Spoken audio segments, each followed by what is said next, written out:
So we are live now. Hello, a very good evening to everyone. Welcome to today's virtual event organized by Verbinden Communication. The topic for today is marketing in unprecedented times, the opportunities and challenges that we'll be exploring today. I'm Shoaib Ahmed and I'll be host for the evening. On the panel, we have four eminent speakers who are here to share their insights with us today. So first we have Shreya Krishnan on the panel. Hi, Shreya. Hi, guys. Hi. So she's the VP of Marketing and Communications at Anviti Insurance Brokers. And we have with us Mr. Sunil Roberts. Hello, Mr. Sunil. Good evening, everyone. Good evening. Delighted to join from New Jersey. Yes, he's joining us live from New Jersey. He's the CMO of Digitate, a TCS company. And we have with us also Ms. Archana Venkat. Hello, Ms. Archana. Hi, everyone. Hi. She's the Director of Marketing at Deloitte. And last but not least, we have Mr. Vishwas Mudagal. Hi, Vishwas. Hey, guys. Hi. So he's the CEO of GoodWorks Cowork and MD of GoodWorks Lab. So we'll have a panel discussion followed by a Q&A and a networking session. So hold on to your seats, guys. So I'll hand over the stage to Ms. Shreya now. She'll be moderating the event from now.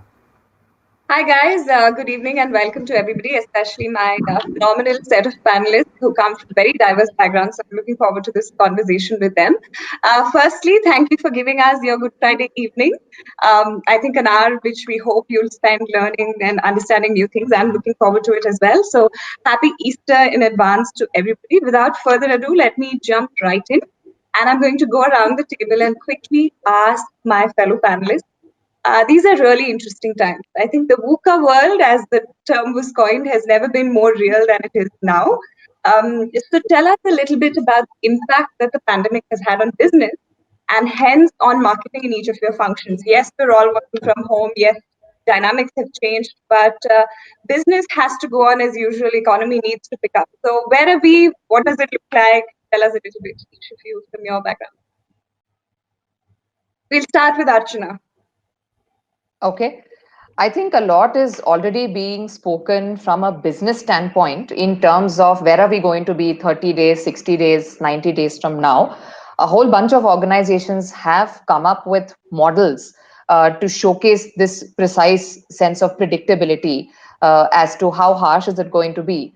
For instance, the government of India has said, we will no longer be at 6.5% GDP growth. We might move to 2% or below that, right? So there are a lot of these models that people have come up with. Of course, it's very difficult to say which of it is actually going to reflect the ground realities because, unlike a VUCA event, this is, I would say, one step beyond a regular VUCA event in the sense this is a multi-dimensional crisis. We don't know how it's going to unfold. We don't even know what the impact is going to be. Right now, everyone's looking at the immediate physical health impact of COVID-19. No one's really thought of the mental impact on mental health of something like this. Even remote working from home for extended periods of time with very little social company can be a little challenging for most people. Okay. So in that sense, it is VUCA. It is one level beyond VUCA. There are models, but it's tough to put a finger and say, oh, this is where we are in the curve, and this is how the curve is going to pan out in the next months to come. Right. Thanks, Archana. Before I jump to Vishwas, because we'll quickly get a view on a business and marketing linked business, a quick shout out to everybody who's online. If you want to post a question, do so as the chat box on the right. So you can just post your questions there as and when the conversations are going on. If you want to ask us a question, raise your hand when we open up the Q&A. So let me quickly move to Vishwas. Let's get the CEO angle and the CEO viewpoint on what's happening currently.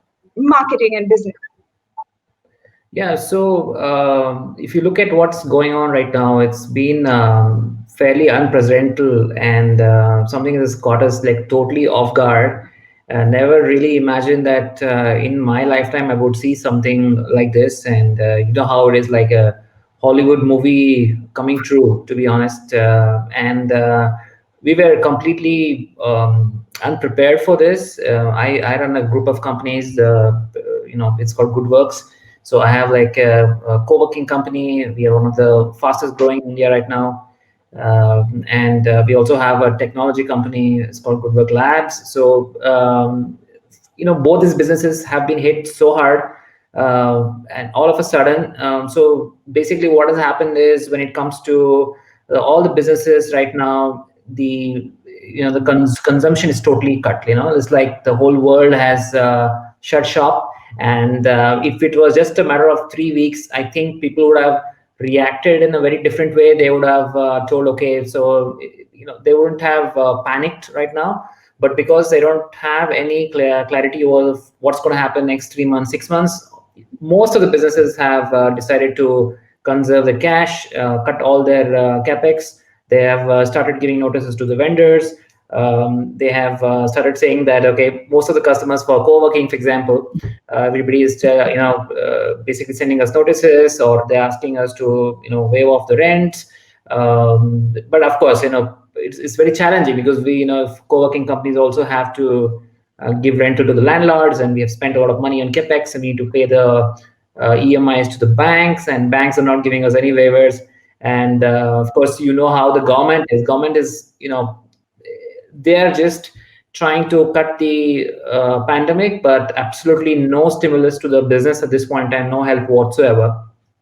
True. And from the technology perspective, what has happened is any innovation project that is there, anything that is not coming to the bread and butter of the company, it's all cut at this point in time. Even the marketing budgets, if it is not really adding to their bread and butter right now, it's totally cut. So that's what is happening right now, including like I have customers from Hindustan Unilever, Mercedes-Benz, to SAP, it goes on. So we work with a lot of Fortune 500 companies.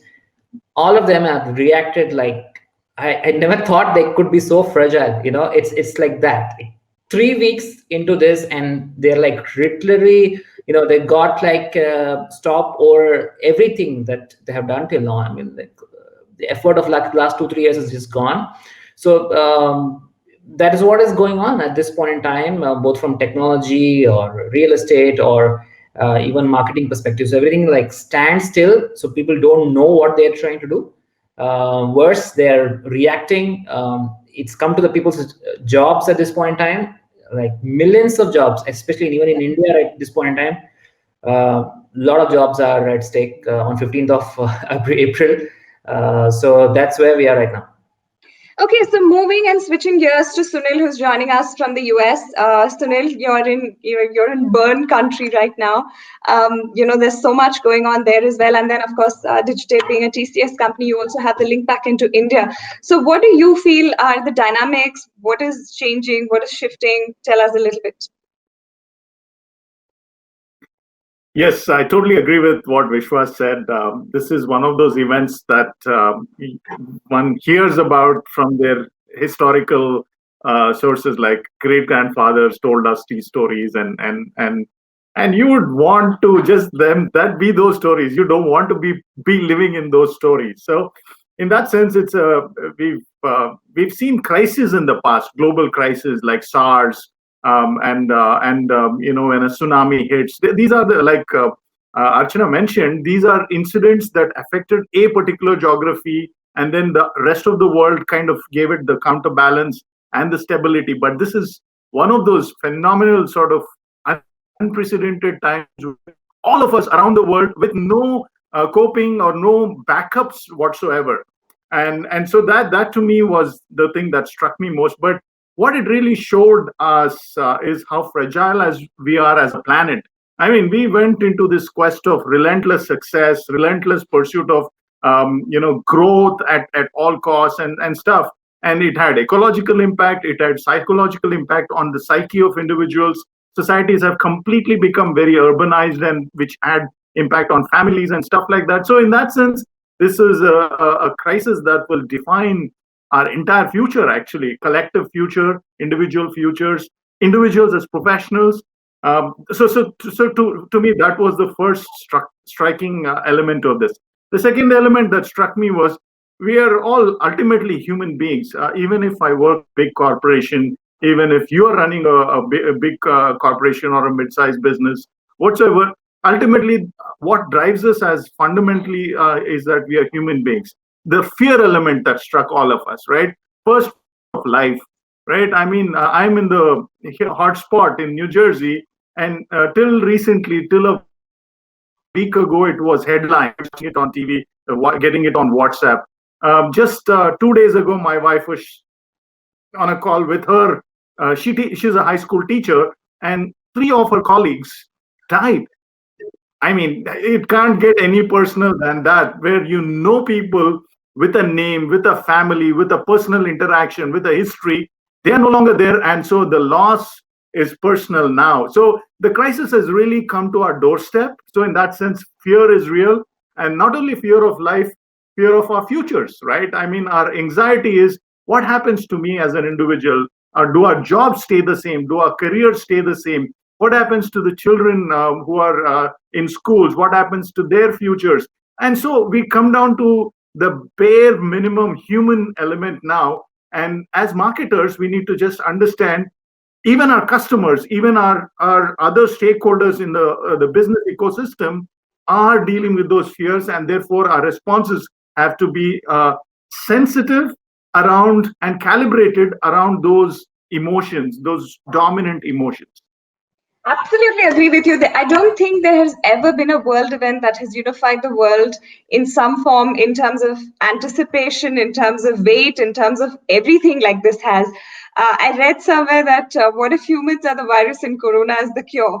It really makes you think, it makes you wonder where it is that we are. But you're so right, I think, in terms of understanding the fact that everybody is going through the same thing. So you don't need to put yourself in somebody else's shoes. We're all in each other's shoes right now. So that brings me now to the question. Now we'll go in reverse. We'll start with you, Sunil, and then go to Vishwas and Archana.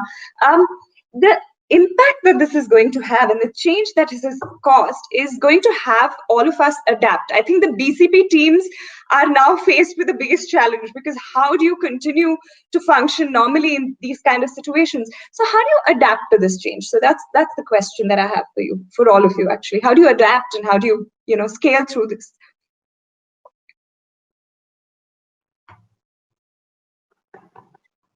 A great question. I think the world, we have to really pivot in both up in the way models have to be understood, examined, a little like what Archana was referring to at the beginning of her comments.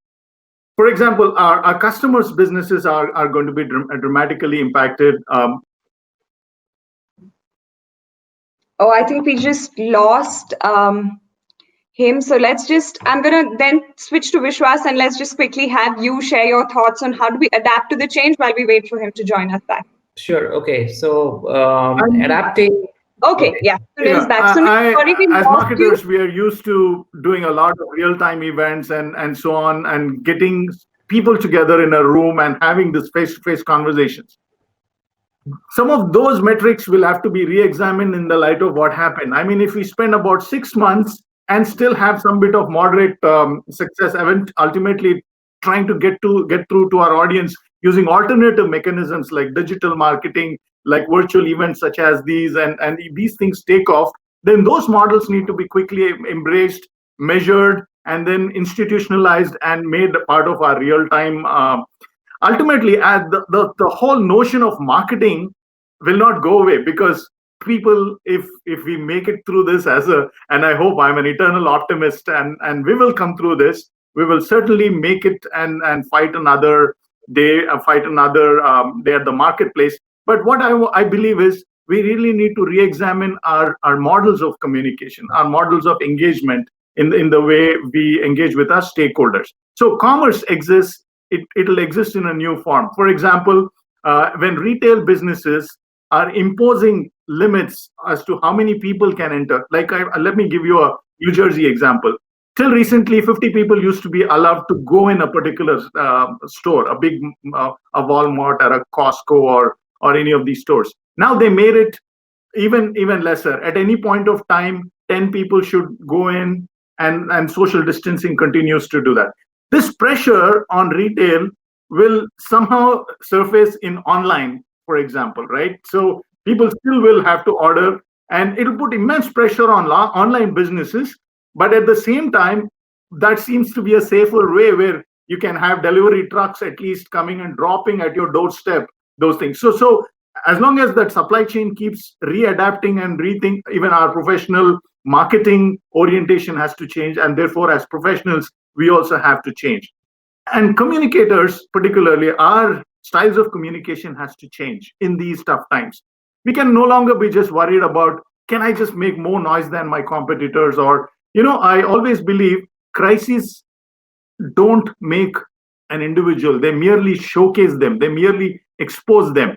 The corporation will get exposed now. If they were trying to all along just pursue growth at any cost, and suddenly they have to make a pivot now, they'll find it very difficult.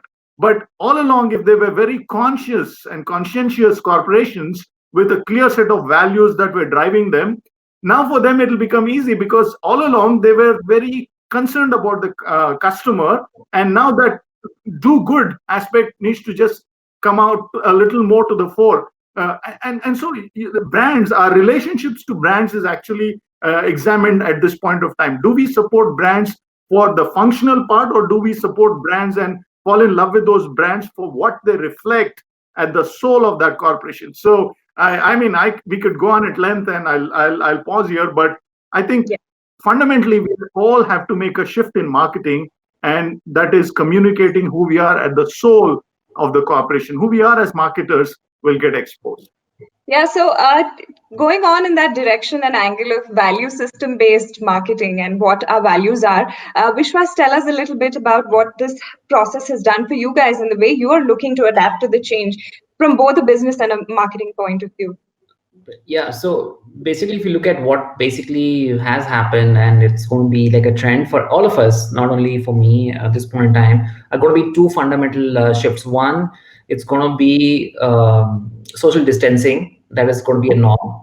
And number two, it's going to be what we're going to call as contactless experience. Okay, that is something that is going to be the norm going forward, right? So whatever we did in the past, we have to forget it, and then we need to look at what's coming ahead of us, because for the next 6 to 9 months, I think this is what's going to be there unless we have a vaccine or whatever, right? So so this is going to be the paradigm shift, how every business has to think of how do we adapt. And basically for us, everybody that is trying to survive at this point in time, they have to look at how do they adapt, because some of the business models suddenly have gone for a toss. Like, for example, Swiggy, that is doing home delivery right now, suddenly their revenues are totally dipped. So now they are trying to figure out what do they need to do next. I mean, they are trying to do grocery delivery. They are trying to do pickup and drops like Dunzo, right? They're trying to figure out what to do. And Zomato, for example, what they are trying to do is give the temperature of all the cooks, and they're also doing something like a contactless delivery right now, so that people are feeling safe for it. So before we get into what are we going to do for the marketing, we have to take one step back and see what we're going to do for the business model itself. That's going to be important, because marketing is just communicating your business model. Can you hear me? Sunil, we can hear you actually. Do you seem to have a little lag? I think we've lost him again. But go ahead, Vishwas. You were just on your closing note. Businesses. Yeah. So the business model itself, I think we have to look at how are we going to adapt. Even for the matter, the hotels, for example, suddenly they don't know what to do next. So they are trying to figure out, should they give it to the government for quarantine facilities and stuff like that. So everybody's trying to do that. So, and then when it comes to the marketing going forward, if you look at what all the brands are currently doing, and of course, we also as a brand, as a co-working company, or what are we trying to tell people? What is a prudent thing to say is that, okay, we know things are bad. We know you cannot come to our workspace right now, but we are there to support you. We are there. We care for you. So, and these are the things that we are trying to do for you right now. There are heroes out there. There are heroes that they're out there, like doctors and nurses and policemen who are trying to basically help the society. But our security guards, our housekeeping staff is still at the office trying to make the workspace very, very safe for you by disinfecting every day, by making sure that when you come back, we're going to have an office that is going to be really hygienic and you guys can come and operate out of this space. So that is something that we are trying to put out that message to all our customers at this point in time. So that is a kind of a messaging I think at this point in time we can do for the marketing perspective. And the other thing is, what I feel that a lot of brands can do at this point in time is to leverage technology. Technology is something that everybody has to adapt to at this point in time. I see that we got a lot of inquiries of how do we take their business online at this point in time from our technology division, where people want to do home delivery. Before they didn't think about it, but now they want to do home delivery. They want to do online classes. They want to take everything online at this point in time. So the new norm is going to be that things are going to be more online. So that's how things are going to be. True. So Archana, we'll move to you. There's a question on hospitality which we'll come to very quickly, so I'm just going to move to you, Archana, and then ask you. How is your business adapting to the change? What is going on now? What are the conversations that are going on? Because you guys are obviously providing insights to so many businesses around the world. There are so many businesses dependent on insights that come from you guys. So tell us a little bit about what's going on there. Okay. So I'm a part of the professional services industry. Okay. At a very high level, what we are seeing, the impact of whatever is happening around us on marketing. Right now, all our client relationships are being tested. A lot of our business looks to personalized selling. Okay. And often we don't have very clear mapping in terms of who's very strongly connected with whom. Okay. So this is actually a time where we see a lot of client relationships are actually being tested, because everyone can give you assurance, but no one really knows beyond assurance, what does the client want from you. Okay. So that's one. The other thing is, there is actually a lot of chaos, and this is not clutter, this is chaos. Okay. Everyone wants to assure somebody that they are there, right? I don't believe there is an organization today that does not want to assure its customers that it's there. Okay. Whether you can deliver for the customer today, 2 weeks down the line, or 2 months down the line, that's a different matter. But you are sending out messages saying you care for the customer, right? Now, from a marketing standpoint, it's a great opportunity as a marketer to show your organization and to show your clients what is the actual value that you can add in times like this. When it is not business as usual, how do you showcase the organization to the external world? And that, I believe, presents a great opportunity for marketers. Right. Now, that dovetails very nicely. Can you hear us? Yes. Sunil, we have you back. Can you hear us? Yes, yes. Can you hear me? What we'll do is, when you're not speaking, we'll all go on mute, and then the others can go on mute because of an echo. Okay. Sure. This brings me to the question, how do you market in such times? Archana just brought in the question of, how do you make yourselves relevant? How do you add value when you're not really promoting a business, but you're actually here to showcase that you're there for people? So how do you then market in such times? Yes, the operative word is sensitivity. I don't believe we as customers, our customers will, blame us for being concerned about our products, our brand, our corporation, our interests. Self-interests are self-evident. But what is extra needed, and again, I might be old school, so pardon me, but this extreme attention to sensitivity will be key to any success. Let me share a few personal insights as to how I was processing this. On March 1st, I was supposed to run Tokyo Marathon, and as all the marathon fans would understand, these elite marathons are very exclusive and it's tough to get into, very expensive, and so on and so forth. But because of this coronavirus, it got cancelled. And so I said, I studied hard, trained hard for all these months. It'll go waste. So I signed up for another marathon in Queens 3 weeks later. Even that got cancelled. So, but what was very interesting was 50,000 runners around the world. They were all these on these Facebook groups and WhatsApp groups, and they were all moaning and cribbing and complaining. Airline industry, the hospitality industry, where we all booked our rooms, how they treated us really showed what sort of brands they are. There were some airlines that just threw the rule book at us and said, nothing doing. To change or cancel, you'll have to pay $200 or whatever. And they threw the regular standard rule book. But there were some airlines who saw that we were making a case for refund during extraordinary times, for an act of God in the insurance parlance, right? This cancellation. And those guys, the brands that understood why this was happening, scored a lot of brownie points, and everybody was going gaga on those who refunded full without any cancellation, without any. And so the brands that go the extra mile during these times will be the brands, because if you don't stick with your customers during bad times, how do you expect them to stick with you during your bad times as a brand? Ultimately, our engagement with brands are exactly like how we treat each other as individuals. If I'm able to look out for my other people's interests as passionately as I look out for my own interests, then we'll go a long way together. So sensitivity, mutual success, these are the elements that will drive our marketing interests and communications.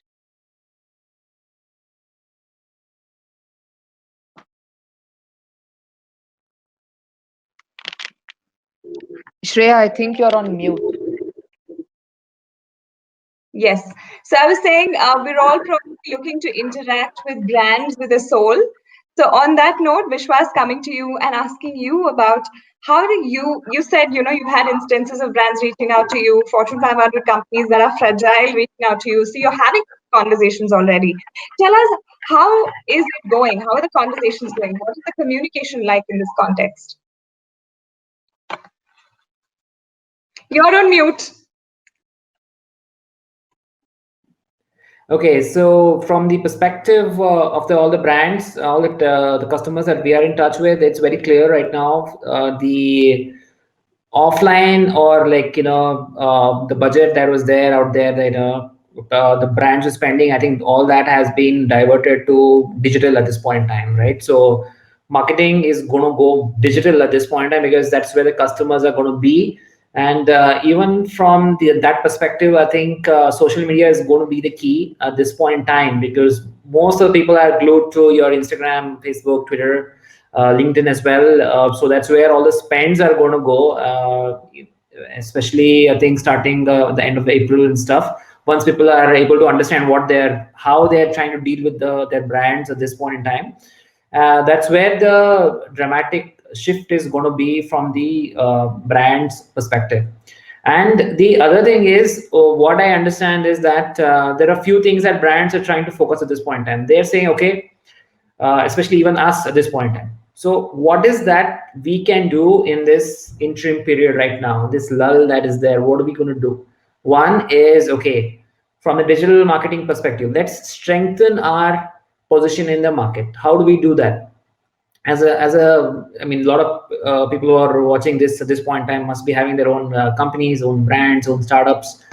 What is that we can do at this point in time? One is, I think, focus on getting your SEO right. See, a lot of people have spent a lot of money on a lot of other budgets like paid advertisement, all that stuff. But if you look at it, the most effective marketing is your organic traffic that is coming to your website. So if you can get your SEO right in the next 3 to 4 months, really focus on it. Great, do amazing content generation for your website.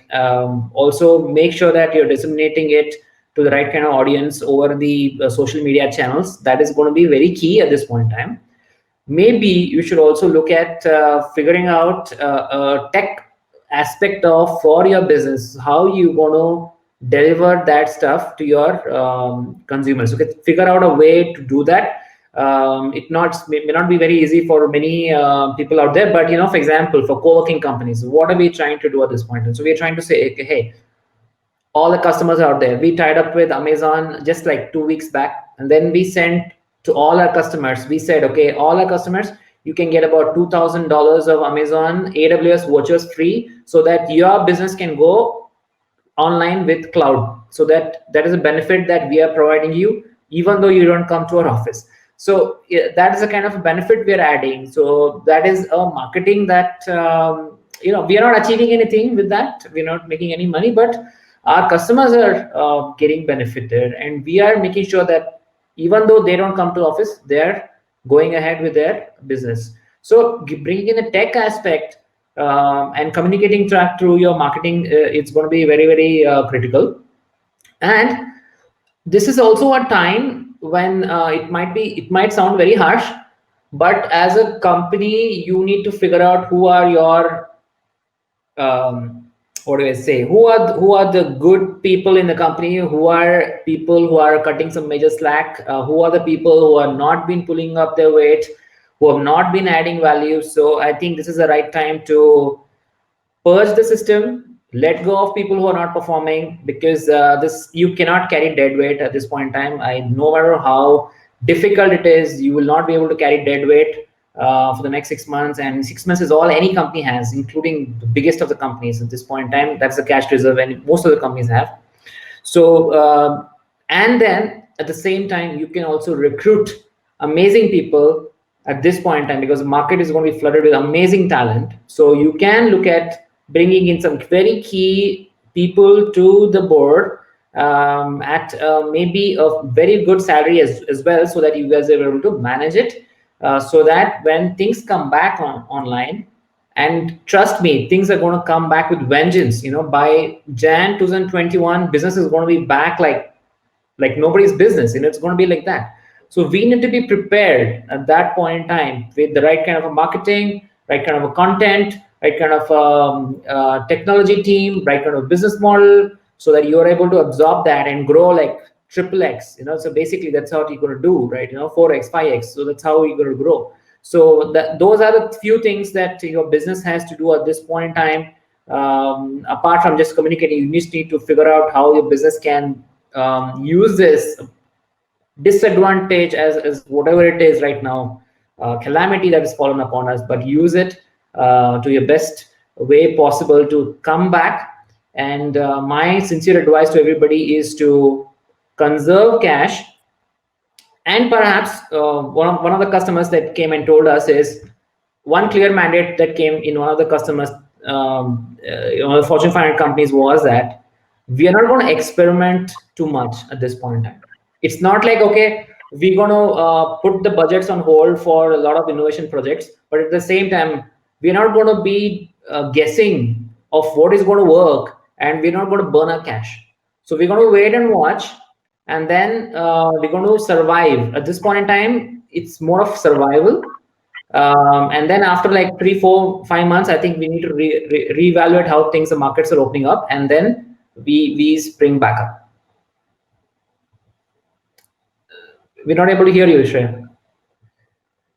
Okay, great. So your point on people brings me to a conversation that I was having with Archana, and she was talking about skills, and she was talking about relevance of the skills that people come to the table with, about imagination and creativity in times like this. So Archana, you tell us a little bit about that, people angle to it, about dynamics around marketing itself, and what the function needs to relook at when it's looking at, going out there and speaking to people. Sure, Shreya. So look, like I said at the very beginning, this is VUCA +1, whatever it is, right? Whether you have 20 years of experience in marketing or you have 2 years of experience, you're going to be equally challenged. Okay. Which basically means all of us have to push ourselves to think out of the box.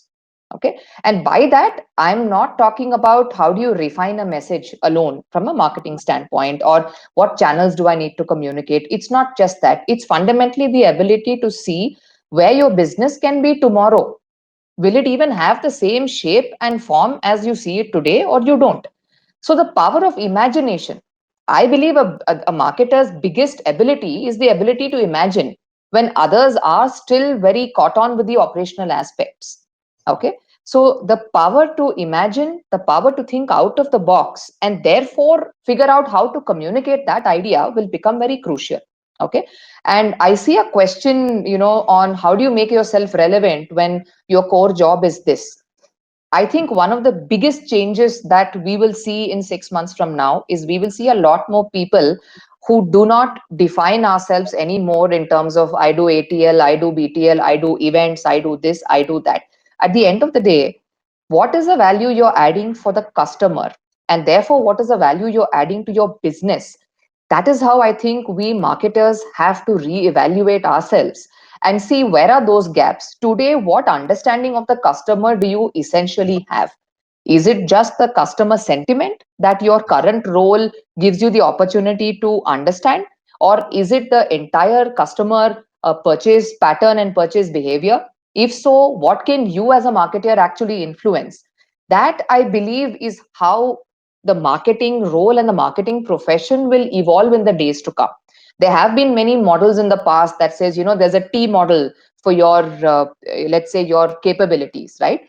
If you have to discount all of that and very simplistically think of what do I have to do, the question is, can you influence business eventually through whatever skills you have? If you can write well, can you initiate a conversation because of your writing skills? Okay. If you can position your company well, if you have great SEO, SEM skills, what can you put that to use beyond just getting traffic? Can you look beyond the immediate KPIs that your role demands? It's not going to be easy, but it is something that we all have to push ourselves to do, because these roles will get very blurred. No organization is going to ask for just a SEO, SEM professional or a social media marketing professional or an event specialist, because we don't know if we can do events. The biggest impact of COVID has been the absolute shutdown of the events industry over the last month and in the months to come. We are having conversations where people are unwilling to look at events before September this year. Okay. Does that mean that an events professional can do nothing else? What I mean, can he or it's a she do? joke.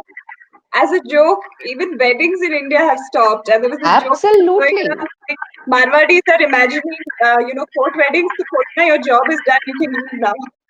No, absolutely. Absolutely. Which is also a great opportunity for marketers to rebrand ourselves. We don't want to be known as people who write good English, good content, right? What can we do to grow in our roles? Can we add more value? Let's find out. There are a gazillion ways of doing that. So I think the marketing function will evolve. What we can do as professionals will change. And I think it's good. It should change, because we have these very well defined industries, but there is really no support if should such industries go down, right? Yeah. True. So that brings me now to the question that a lot of brands are buckling to the pressure of competition. Everybody's looking around and saying, oh, these guys are doing this, those guys are doing this.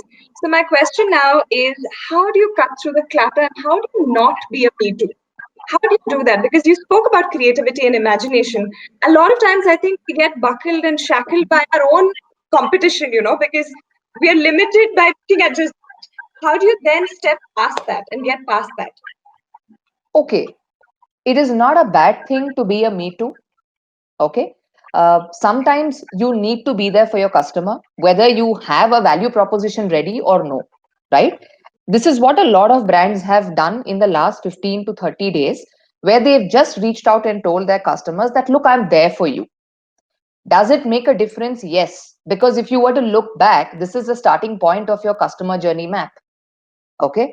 Tomorrow, if your customer is going to recover in 6 months' time, he or she is going to recall the person who continued staying in touch with them. Whether they had something exemplary to offer or no, it doesn't matter. Look, at the end of the day, what our businesses bring to the table is also not that fluid that yesterday I was doing something and today I will present something radically different to you. No, I will continue to deliver on the promises and commitments that we made to each other, right? If I am delivering ABC service, I will try and deliver it to the best of my abilities, right? All I am trying to say is sometimes it's not a bad thing. You tell people that you're there. Thereafter, it becomes important to understand, now that I've assured the client I'm there, what more can we do?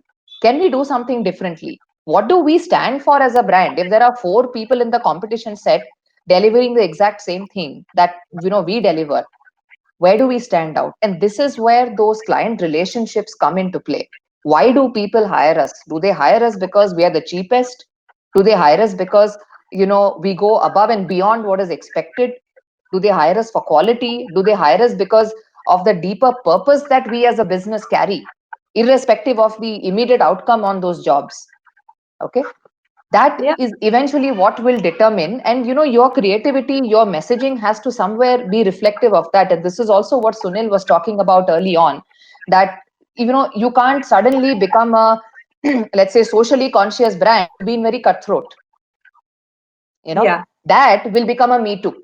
Okay, if someone who's a heavy margin based player, a volume driven player, suddenly you talk of sensitivity and compassion and empathy, it's not what your brand is stood for, right? Then you become a me too. But if this is what your brand stands for, then I don't think it's a bad thing that you're a part of the me too group at that point in time.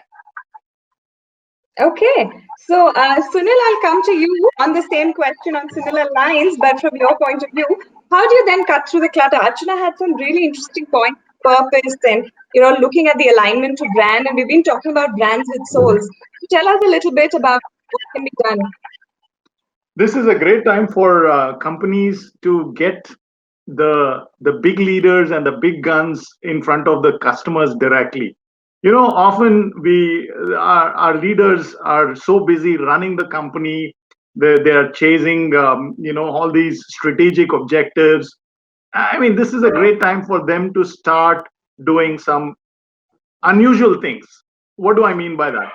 We First of all, our customers need to hear from them directly and not through the marketing or the social media channel or through any intermediary, right? So in that sense, the top leaders have their role cut out. They not only need to reach out to their customers, but more importantly, they have to reach out to their employees first.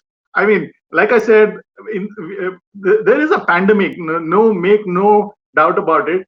But the fear around the pandemic makes it even more difficult for us to communicate.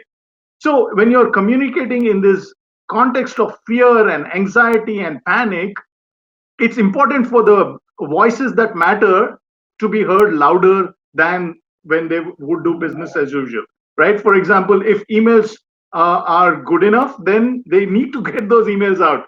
If phone calls are important, they need to get those phone calls out. Nothing reassures people around this time than somebody directly reaching out to them. So marketers can establish the brand with distinction by nudging or even goading or coaxing our leaders to get in front into the front lines and start communicating. So that's the first point. The second part is, this is also a great time to start really looking at what are the adjacent people and the stakeholders in and around. Like, for example, I work for TCS. We're about 500,000 people. I mean, I'm just rounding off, but we are about 500,000 people. But in addition to those 500,000 people, there are like a couple of million indirect contractors, vendors, security firms that support us. What are we doing to even assure them of? So again, it goes back to who we are as a core of our company, a core of a marketer. As marketers, we need to really remove our business hats, and we start thinking as leaders who are interconnecting with many stakeholders in our society. So two things to recap. One is we need to get our leaders out there in front. And secondly, we need to start thinking about everybody whom we can reach out and touch. See, this whole notion of changing the world, in my view, is if you can't change the world if you can't change your neighbor, you're who's at the end of your lane, right? I mean, your world is as far as you can see. If you can impact that, then the world will take care of itself. Okay. Vishwas, switching the same question to you, and since you guys are dealing with this in some real time form, in context of conversations with your customers, what both Archana and Sunil were speaking about, I think, can you give us a little bit of anecdotal evidences of cutting through the clutter, of actually standing up? The Amazon example was a great one. anything else that you'd like to share? Yeah, so right now, if you look at the new norm, is that brands no longer, or even for that matter, the CXOs or CMOs, right? So it was like, people used to like always be standing like a couple of steps behind and let everybody do the job out there in front. But now it's time for them to like really step ahead and do it themselves, especially the CEO of the company. I used to always say that the CEO of the company is the biggest salesman for the company, but I think now the CEO of the company should be the biggest ambassador and their what do you say, the spokesperson for the company, so that he or she can directly speak to the end customer and assure them. I think that is going to be the key to differentiating itself, because many companies out there they're doing the same thing. If you look at any industry right now, there are many brands trying to do the same thing, but one thing that can clearly differentiate you at this point in time is the customer experience that you're going to give to the end customer. So that's what is going to differentiate. I think what we need to focus on is the customer experience. When the times are bad, how is the experience for your customers? That's what that is what is going to do the marketing for you, and also how your team is going to interface with your customers. So that's also going to matter, because what is happening right now, I'll tell you. So let's take a very practical scenario, right? All the customers, they want discounts at this point. Okay, so that is like the new norm right now. Like everybody wants discounts from everybody. Okay, so that's how it is. Like you don't want to pay for your internet services. You don't want to pay for your rents. You don't want to pay for your technology vendors. You don't want to pay for your marketing agency that you gave. So the reason they'll ask you, why you're not giving us the money, because it is already there in the contract. Then these guys are saying, because our customers are not paying us, and how do I give you the money? Because that's how it's going to be. So it's like a giant chain. It's like it's never ending. Okay, so that's how it is. So everybody owes money to somebody else. So that's how it is. So the debt is just growing and growing and growing everywhere. That is the worst thing that has happened to in this pandemic, is that debt is growing. Everybody owes money to everybody. That's this is a very bad thing. And in the process, what is happening at this point in time is all the relationships are going for a toss. If you cannot meet your expectations, the customer is expecting you to serve something, they're not going to pay for it, or they're asking you to reduce the like the price for it, or they're going to delay it. So there's going to be friction, of course. Like, for example, yesterday, Government of India tells all the testing companies, like for the blood testing, for the COVID testing, that they have to do it for free. So today in the morning, I saw Kiran Majumdar asking them, if they do it for free, how are they going to feed their own staff? How are they going to pay for it? Who's going to pay for it? Yeah. Right?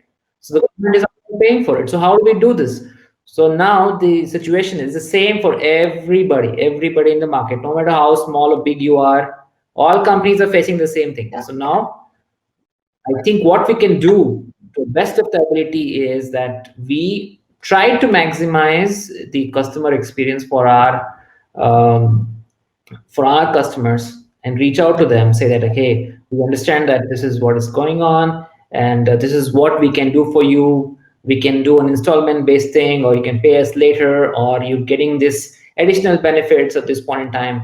So to be honest with you, everybody is just trying to figure out this thing right now. And also they're also trying to inform industry bodies. NASSCOM is now fighting on behalf of IT companies at this point in time, so that the government gives a relief package, so that people who are being cut off from all the projects, who people are sitting on the bench, for them, government can provide at least the the basic salary for a couple of months, right? So the co-working industry, we formed a industry body at this point in time. We are approached the finance minister and everybody right now to give us some relief, give us some the working capital, maybe, where we are able to tide over that. So situations are like this. This point but I think it's going to snowball into marketing. Marketing is going to just come there right now. I think the marketing now is about managing your own customers, making sure that okay, we are there for you, we're giving you some discounts, you at least pay us right now. That's where everything is stuck at this point. True. Okay, on that note, I'm going to now do a quick rapid fire with each of you. I'm going to start with Archana. Archana, briefly, the first thing that comes to your mind, what lies ahead? What lies ahead is hyper connectivity. Practically everyone who's in an urban area that has an internet connection is online, is looking for information. There's going to be a huge demand for content of every variety. It will take people a little bit of time before they sort of settle in and figure out the kind of people they want to keep receiving content from, right? So in terms of building a brand loyalty through content generation, that is what we will see in the next 2 to 3 months. We are already seeing cases where people are hungry for a lot of information. Working from home has given people access to the internet, and any information that's online, they're hungering for it. It's also because right now there's nothing called wrong information. Right. Okay. And because you don't know what's going to happen, people are assimilating a lot of information. So it's a good time for good content to show up. It's a very busy time for content marketers, of course, because every day you have to keep putting out something new, something relevant, and something that's not run of the mill. Okay. So that's what I see immediately.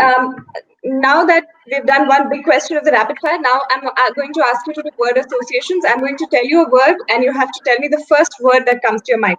A word is not more than that. Imagination. Interesting. Brands. Challenging. Content. Interesting. Okay. So with that, I'm going to switch to Sunil. Sunil, quickly on the rapid fire, lessons learned. Lessons learned, always have a crisis communication manual in your back pocket. Crisis communication will determine whether you sink or swim. Your ability to reconnect using bare-bone infrastructure will become a key part. Your ability to solve big problems, whether you're working from home or whether you're in a customer location, that will determine your ability. No matter which industry you are. In fact, I saw a question that said we are in a sort of a below the line sort of an industry category. How do we ultimately, customers are customers, and our customers are solving real customers' human problems. So ultimately, if we are able to find out the larger purpose of what we are doing, earlier Archana was mentioning about being a Me Too, and it's all right because it's a defined, mature category. In those circumstances, some of those fundamental rules will continue to be the same. If it's a price game, it will continue to be a price game. It is a margin game. Continues to be a margin game. But what will change is the tone and tenor with which you do it. So in that sense, we need to reorient ourselves. So the next few days, to borrow a cricket terminology, I think the next few weeks, months will be death overs, no pun intended. If all along we just came to a defensive standstill mode, from here on, how we ramp up as professionals, corporate executives, businessmen, entrepreneurs will be how do we scramble. But in that death overs, the character you show, the calmness you show, the assurance you give to your customers as a brand that can be trusted, as a leader that can be trusted, will make or break your future. Great. Now the short, rapid fire. Quickly, the first word that comes to your mind when I say creativity. Creativity is boring. We should go back to simples, basic, going back to fundamentals. Ethos. Ethos is compassion, caring, sensitivity. Crisis. Crisis tests who you are at the core of your being. Okay, so switching the lens to Vishwas, 3 things to remember. So You're on 3 mute. things to remember is, can you hear me now? Yes, yeah.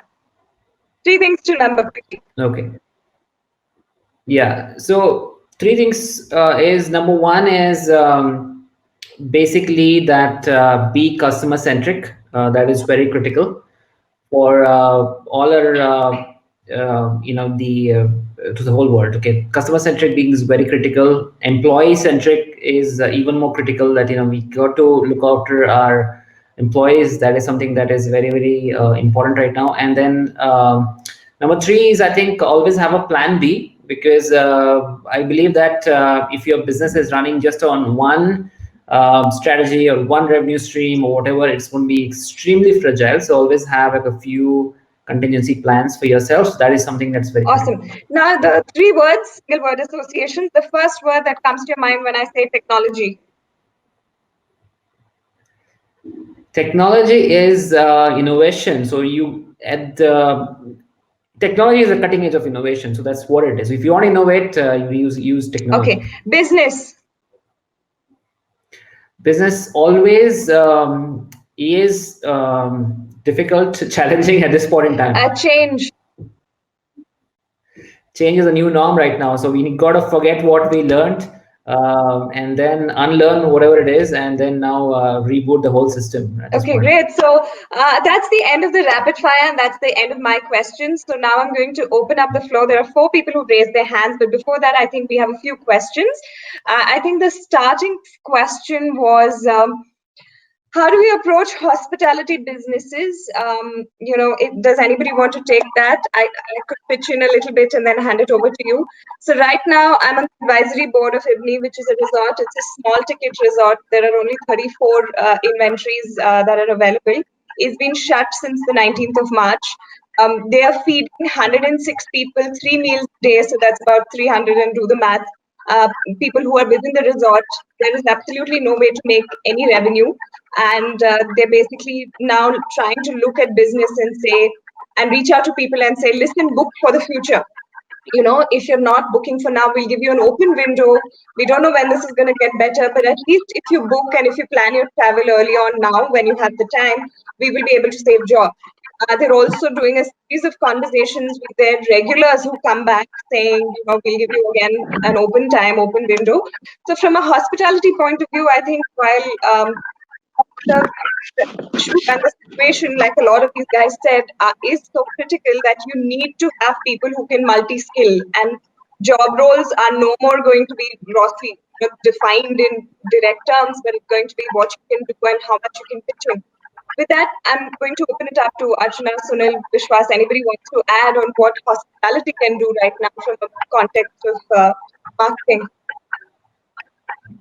So the co-working industry where I'm operating right now also falls in a kind of a hospitality industry itself, and it's the worst hit at this point in time. So there is no easy way to say this, that next few months are going to be extremely critical for us to find a way to survive through the whole thing. So some of the things that what we are trying to do is to see if we can repurpose some of the things. Like I said, many hotels at this point in time are talking to the government, giving their government for quarantine facilities. That is one thing that some people have done. I know a lot of people whom I know as well has reached out to the government to give their facilities for to even house the doctors and nurses, because they cannot go back to their families, so they can stay in the hotels at this point in time. So that is something that we can do.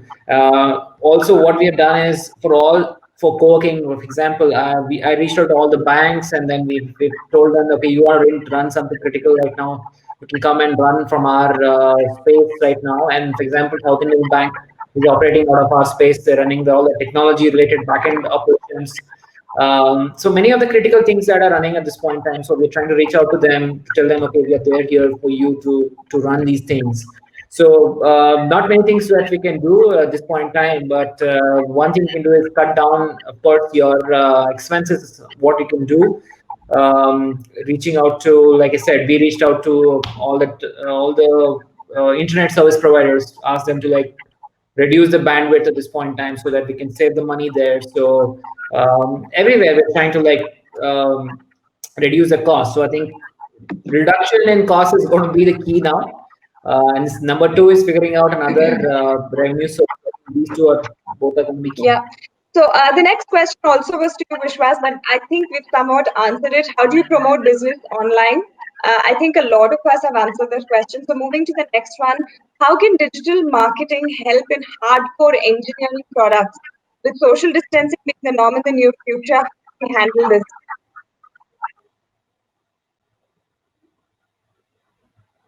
Hardcore engineering products. Okay, I'd like to share a perspective there. See, your product can be hardcore physical product. You can still create a market for it online by building your presence online. Okay, many of us actually have worked in industries that aren't e-commerce industries, or wherein your final product or service is not being delivered online. Okay, having said that, if there is a part of your product, such as say your product manual, your product training, and all of that, if you feel you can outsource that online and the installation alone will still be a physical installation, then that's great. Okay, but having said that, you can always build a market for a physical product online. So there are two distinct aspects: the product versus the market that you create for that product. I would add video content as a critical extension of what Archana was saying. I spent my earlier life before I moved to advertising in selling instrumentation to all industry across India. So most of the you might sell the most fancy equipment in the world, but ultimately the users are the entry level engineers or technicians, or even the line workers who need to manual. For example, I sold a moisture gauge that used to dry moisture from tobacco or dry paper and so on and so forth. It can be the fanciest engineering gadget that is been invented since sliced bread, but if the end user is not enabled, equipped, empowered to play around with it, it won't happen. So you need to take that fancy concepts and convey it in simple videos that even these guys can on their phone, WhatsApp, they be able to see the product come alive and get connected and answer the what's in it for me question from their point of view. So in other words, take your engineering products, humanize it to the last mile, to the last user, and bring video and show and tell kind of a content, I would say. Great. Okay, just add there, Shreya, I think something I forgot to mention last time. See, one of the key things that companies are doing at this point in time for marketing is the use of AR and VR technologies. Okay, that is something that is so critical. I forgot to mention that in technology as an innovation right now. Yeah. So what is that that is going to benefit people now? So if you are doing engineering products, you try to do the 3D models of those products. You figure out a way to put that in your AR, or it can be VR as well. You can create amazing, because we are doing that for our customers right now. We understand it. So it could be your engineering products. It could be like even, say for example, your trucks, and it could be your, like GE turbines as well. So those moving parts, and you can even train people, give them training as well on how to assemble them, do service on them. So that training can also be given. You can also give customization option for your end customer. We've also done that, for example, even the construction companies, or even the paint company, for example, Asian Paints. If you look at Asian Paints website right now, take a look at it. So you can go click a picture, you can go and choose your furniture, you can put a color, you can do all that kind of stuff. So technology, I think, is going to really help in the future right now. So in the time of social distancing, now you can really give a glimpse of your technology for customers sitting anywhere in the world, so that at least they're able to go beyond like 2-3 steps into your products, rather than just seeing the brochure or something. So that is something that you can do, so that you can minimize your visits. Of course, you cannot travel, but at least you can do that online at this point in time. So that the technology has to evolve. Right. Which is nice again, because that answer, somebody had said, how do you generate organic and inorganic leads? I think AR, VR, digital technology, social media, SEO, I think all of these Vishwas has spoken about, the others have pitched in too. Question to Archana, what do you suggest would be the best channel to market on? Everyone's on social media today because of the lockdown, but what if a company's target audience doesn't hang out in social media during the pandemic because they're busy with work? What should be the ideal channel to market? Does it make sense to spend money on ads in the current scenario for such an audience? Okay, I think it's an excellent question. This is also why many businesses and many marketers are still not on social media. So it's quite possible that you work for an industry which fundamentally doesn't operate or get influenced by social media. In that case, your reliability on channels outside of social media will be important. Digital is important. Social may not be important, but digital is important, especially in the professional services industry. We see a lot of people who do simple Google searches. Okay. You will never see conversations on social media in terms of which professional to hire, which professional firm is good, bad, ugly. You will never see reviews coming out because the nature of services you deliver is so different. It's not a B2C product fundamentally, it's a B2B product. Okay. And a lot of B2B marketing on social media is primarily to build a brand. It's not really to drive business. Yeah. Okay. In that case, you will have to invest in digital, which is having a presence in the form of a website, identifying who your say key spokespeople are, who's going to be the face of the brand, who can showcase the comprehensive set of services or solutions that you have to offer, what are the potential benefits. In effect, going forth, imagine if you didn't have a human being standing there and building that relationship and you had to do it virtually. Where would you choose to make that investments? What will be the interface that you will have? Okay, will you put a chatbot in place? Okay, will you have a dedicated hotline that a human being is going to be manning to answer those kind of questions? That will again depend on the nature of what you are intending to sell, what your business is into. Yes. Okay. Yes. So I hope I've answered that, to the person's satisfaction. Happy to take any follow-on questions. So there's a question there saying, how do you market a law firm? This is open to anybody. So Sunil, Vishwas, Awesome. Archana. Yeah. So law firms are professional services organizations. I've been in the professional services industry for a decade now. And like I said, we don't go on to social media with the expectation that we will bag a client on social media. Social media is for relationship building. It's to help us reach out to other professionals who can benefit from us. Okay, so it is not a firm level, let's say, brand building that happens on social media like it would for a FMCG or any B2C company. Okay, everyone today has a social media handle that helps build what the brand stands for, the sentiments around the brand, the kind of purpose that we have, right? It also becomes an area where people can see how we are different or how we are very similar in terms of our competition, right? So social media is used only for that. However, if you were to see, most professional services firms today have web pages, have significant digital presence. Okay, so specific to a law firm, it's your expertise that you'll have to showcase. Some of the leading law firms in the country today come out with content partnerships with select portals. They come out with frequent white papers. They're also doing a lot of events, whether physical events or online events, more online events now. Okay, so those are some ways in which you can sort of reach out to people who will require your services. Yeah. There are two questions, both connected because they're both startup related. Almost all industry employees are getting screwed. As business leaders share how it's going to be for them, startups like us need to know how to handle this. Kindly share your views. And a connecting question in context of startups, how do you prioritize between keeping businesses afloat and promoting products and brands? A lot of startups tend to rely on their sales revenues to keep their businesses afloat. So it seems like a vicious cycle for a lot of SMEs. Anybody?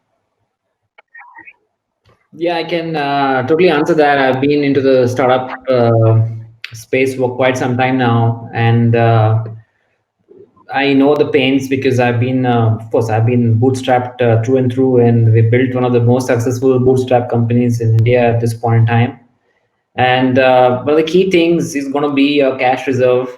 Cash reserve is going to define how much of a business risk you can take.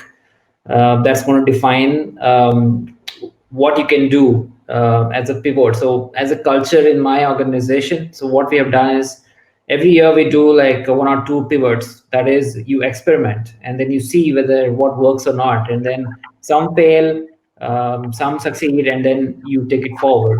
Co-working was an experiment for us, and then it took off really well. So things like that. So if you look at the question right now, so what you need to do at this point in time, staying afloat is going to be key for you right now, because people who are going to survive this, they're going to come on the top when things come back. Like I said, things are going to come back with a vengeance. If you look at the economics in US or India or Europe, so things are going pretty good. So there is no way that things are not going to come back to the way it was. It is going to bounce back much in a much better way. But if you're not going to be there around, it's going to be difficult for you to come back. So my suggestion to everybody is right now, figure out a way to reduce the burn, figure out where you can cut the cost. I understand it's difficult to do it sometimes, but you got to do that. You got to figure out what you can do, and then figure out effective ways of communicating without burning too much. You invest in great content, something that you can always create yourself. Do Facebook lives, go to Instagram, create amazing stories on LinkedIn, because you can be your own brand ambassador. I think this is a great time for you to create your own personal brand, because you have time on your side. You can write your blogs, you can do your videos, or we can do those things at this point in time. So stay afloat, reduce your burn at this point in time. That is my suggestion. Okay, so looks like we have a lot of questions coming in here. Can you please give your thoughts on how to promote insurtech solutions and services during this lockdown situation? I think I'll just give my thoughts and we can have the rest of them go. As somebody who's part of the insurance community, I think it's a great time to try and understand the nuances of business. And like Vishwas was saying, technology can be a great enabler to look at what are the problems that the companies are facing that you could probably solve at this point in time, and actually look at business cycles and look deeper into client businesses to try and see how you can solve problems for them real time. I think it's a great way to start a conversation to say, if 5 of your problems can be solved by our product, this is something you'd want to invest in right now, because it's probably going to help you grow. Anybody else for your thoughts on insurtech and what they can do at this moment in time?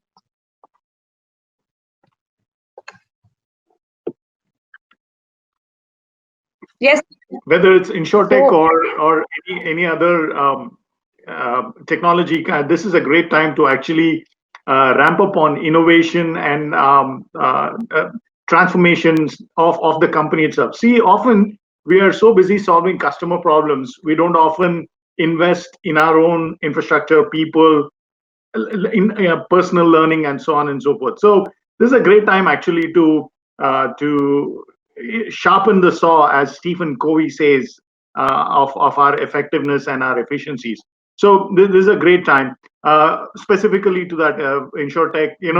The whole world will be now focused on the insurance industry, how it will respond, So it's a great time for you also to kind of address some of those pressing themes, because whether it's the law firms, that issue that was addressed earlier, or insurance, people don't always want to deal with some of these issues, because they have certain connotations of a precursory crisis that happened, or something bad that happened, therefore you have to deal with these. But actually preparing for crises such as these exactly will determine how success will play out for these firms. So changing the business, transformation can happen in this time, and innovation can really happen if you're smart about the time window that is available. If you're just waiting and hunker down and just waiting for the storm to tide over rather than embrace the storm, then there's a difference in the way your stance is. So I think if you're very proactive and aggressive and try and take advantage of this short window of opportunity, whether it's few weeks or a couple of months, I don't know, nobody can tell, but we can really smartly use the time of this opportunity that, somebody said, never waste a good crisis. True, so true. Then that brings us to that next question, which says, what should hardcore activation agencies do now, seeing that probably no new on-ground campaigns would be planned? Our entire talent and job was to bring people together in one place. So what do we do? Aren't 85 plus of us on this platform right now? We've just been brought together. Look, I agree, the touch, feel, experiential marketing aspect perhaps is a little different here, but all I'm trying to say is there is still a way to bring people together. It's just that it's not in the form and shape that you've previously done so. It can be challenging because I know there are some products that can be best experienced in person, not really even through an AR VR concept. But having said that, no harm in exploring AR VR. There are ways to bring people together. Like I said, we are going towards hyperconnectivity. We are going towards information explosion. And that is also a way to find, to get people together, given a construct like that. So for me, I think it's a matter of time before uh, the business model sort of changes. Because I believe in urban India, a lot more of these activations now happen online. It's a tier 2, tier 3 markets where you will still see a lot of offline activation that happens. So in that sense, some players have already moved towards very sophisticated online activation and online engagement models. And perhaps depending on who your target audience is and who your client's target audience is, these agencies will have to make that decision of where they want to go in the future. And also, a quick reminder, guys, this is not going to be status quo. This is not doomsday. If not 1 month, 2 months, 3 months from now, like Vishwas has been saying, 2021, it's going to be back with a vengeance. So I think it's about embracing the storm right now and pushing yourselves forward to find out what it is that you can do more with the talent you have and with the resources you have at hand, and also looking at scaling down what you don't really need.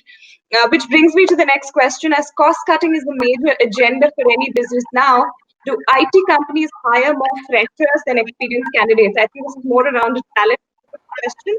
Anybody wants to take that?